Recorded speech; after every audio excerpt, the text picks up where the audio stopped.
I doubt if anyone remembers the day as I do, but the day crushed me into the ground.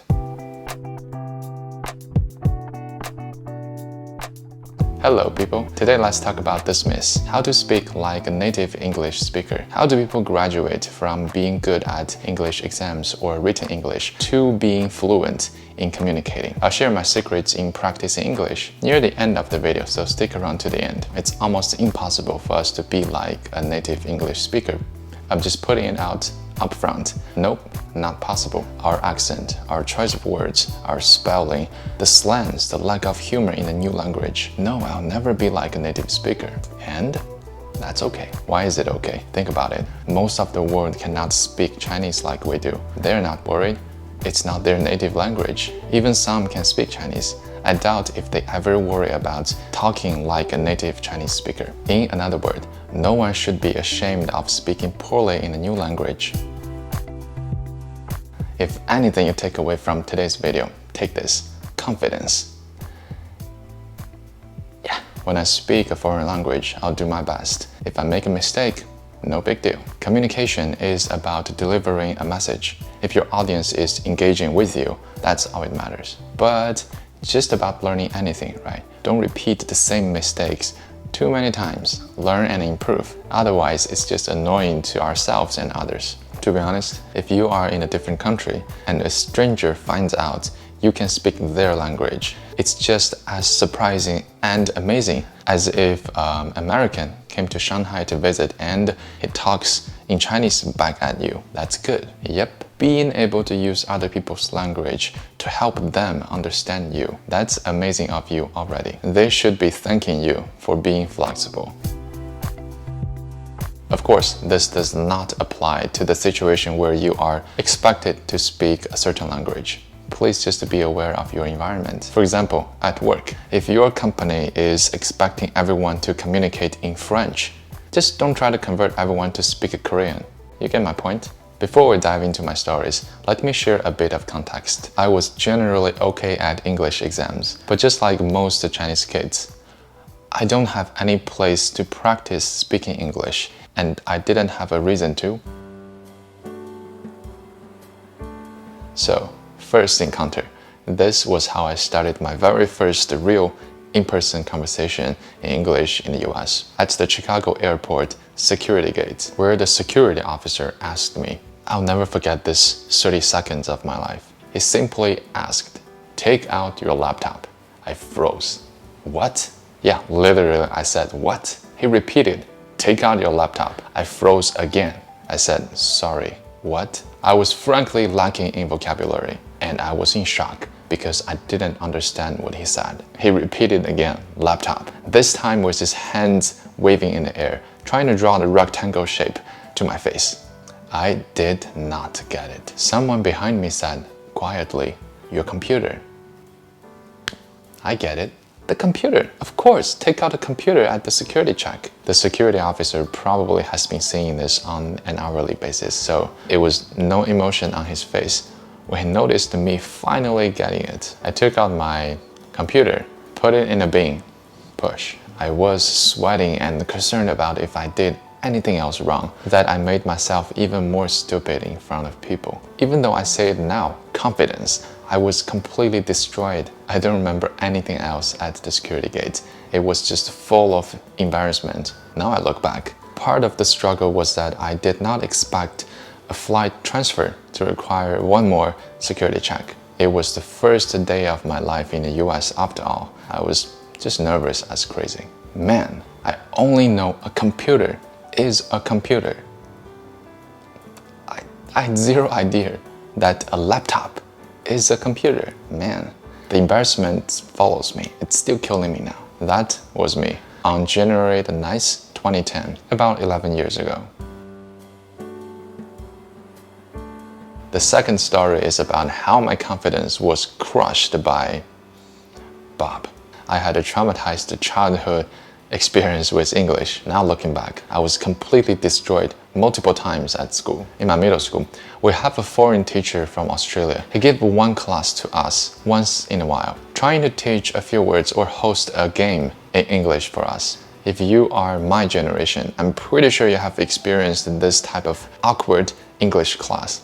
Nobody knows what to do with that foreigner in the class. And yet, everyone is peer pressured to play along. Even today, I still have my doubts about if he was qualified as a teacher after all. My guess is he was probably a random guy who happened to visit and he picked up a side hustle, teach a class or two to the Chinese kids. In the first class, he questioned, just like almost all the other English teachers, "What's your English name?" I don't have an English name. Why would I? Something special about my situation. I was a newly transferred student. I definitely thought everyone has been given a name. I have not. I don't have a name. So I started flushing my mind. What are the English names do I know that I can pick from? James, Michael, Jordan? No, those are horrible choices. At the end, a simple name popped up. Bob.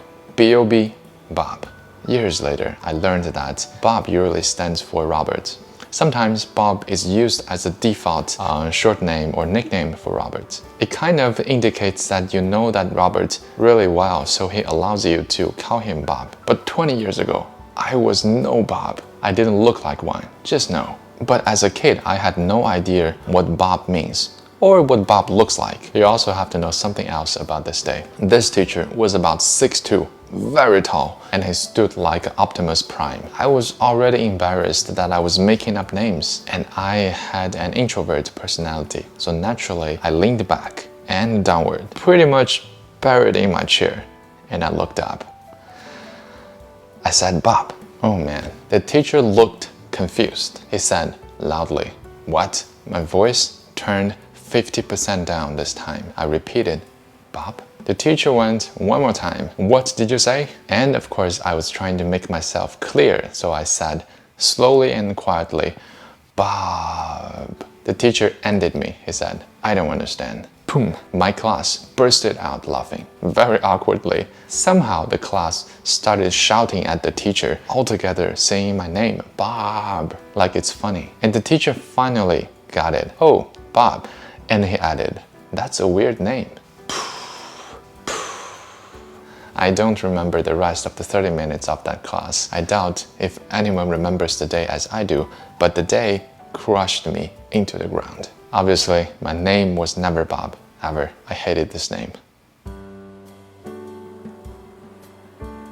The second year in my high school, we had a rotation for each student to read a story to the English class. Obviously, in English, it was the standard English course we got, almost 3 to 4 sessions a week. A few nights before my turn to read, I started practicing. Of course, I recalled what happened to Bob a few years ago, so I wanted to do it right this time. I'm like, okay, I'll just practice. I picked the story, trying so hard to repeat each word and trying to force the correct pronunciation. And then I started to reading fast, with a bit of confidence over time, faster and faster, to a point I was confident enough, then I stopped. When it came to my turn, I read it to the class, fluently and fast. My high school class didn't laugh this time, but meanwhile, who knows what's going on anyways? Nobody really cared. Everyone was just nervous about their turn to read. After my piece, the teacher commented in Chinese, "You seem to read fast. But I don't understand what you're talking about." Man, the class bursted out laughing, so loud and so embarrassed. I felt like I was just sacrificed to bring some good spirits to the class. I doubt if anyone remembers the day as I do, but again, on that day, I was crushed into the ground. To be fair, it wasn't like I was never given a compliment. Even in that same middle school where I called myself Bob, one English teacher called out my pronunciation, and he came to comment that I was good. It helped a lot. I loved it. I took that compliment seriously. I took it with me for years, which helped to balance out some of the embarrassment, even though I was destroyed once in a while. So, how did I go from Bob, or the kid at the Chicago airport, to someone who can deliver a story in English? I want to be completely honest with you. It's called mimicking. It's faking that I can do this. Fake it until you make it. Sure. Personally, to me, speaking a new language It's just like learning a new song. You have to like it, you have to enjoy it. You want to know what it means, and then you mimic how other people deliver it. And eventually, you can even mimic the style on your own. Meanwhile, there is also the character in speaking a language. Am I acting like a certain character? Did the person use a deep voice? If so, for what reason? What phrase seems cool to say it on my own? I think you get what I'm saying, right? Movies. I give a ton of credits to the movies or the videos that I watched. When I really love a character or someone's tone, I try to mimic that. It's fair to say that I barely have any chance to use the lines from the movie in real life, but those lines still automatically play in my mind. For example, a few lines from the MCU. Hello, Peter. This is from the newest upcoming Spider-Man movie. I can do this all day, Captain America. Are you Thor, the god of hammer? And I am Iron Man. To me, this is really interesting if I put it into a different or more familiar context. 不错. It's not like I have to sound like them or I have to be an accurate impersonation of them. I just enjoy repeating these scenarios where the phrases or lines were used, and then I just practice for fun, and sometimes in my mind. When I watch movies, I'm genuinely impressed by how actors deliver those lines. So I pay attention to their tone, their emotion, and their overall style. What's good about this is most movie lines are just the day-to-day conversation, and eventually, after practicing, this just can be reused by us. After 11 years, am I closer to be like a native speaker? Sure, I've improved over time, but I'm far away in many aspects. For example, just about chatting with anyone, my topics run out after 2 hours. My vocabulary is really limited. Mostly my fault. I refused to memorize those vocabulary words at school. And I am far from perfect at spelling. I had so many spelling jokes. However, being like a native speaker or not, my English is sufficient at work. I have no problem driving a conversation, making a point, or participating in a debate. I'm trying to improve though, to be concise. It's easy to use long lines of words to explain things, that I can be highly accurate in my message and reduce the amount of words so that it's easy to understand and follow, which is perhaps more effective communication. I am doing this again. Stop doing this. Too many words. Be concise. I have to admit though, it's hard for us because we have to multi-threading in a fast conversation. First, thinking about the problem itself. Second, hearing and translating those things I hear from others. And third, then I have to translate my concepts back out to people. In the end, the challenge is be fast and be concise. As mentioned earlier in the video, if you are still watching to this very moment, please take away this message. Let's accept that we will never be a native speaker in other people's in a foreign language, and that's okay. And if you're aiming to improve, in my honest opinion, it's all about acting and mimicking. Speaking a new language is never easy, but it can also be fun if you find ways to enjoy it. Why am I telling my failures in speaking English? I just wanted to share that being poor at a language is no big deal. As long as we are improving, nobody cares about awkwardness. Yeah, let's just say that. What matters more is the message you're delivering with that language. With all that being said, self-awareness is also critical. Knowing that I'm not good at something and I'm willing to improve, that's perfectly fine.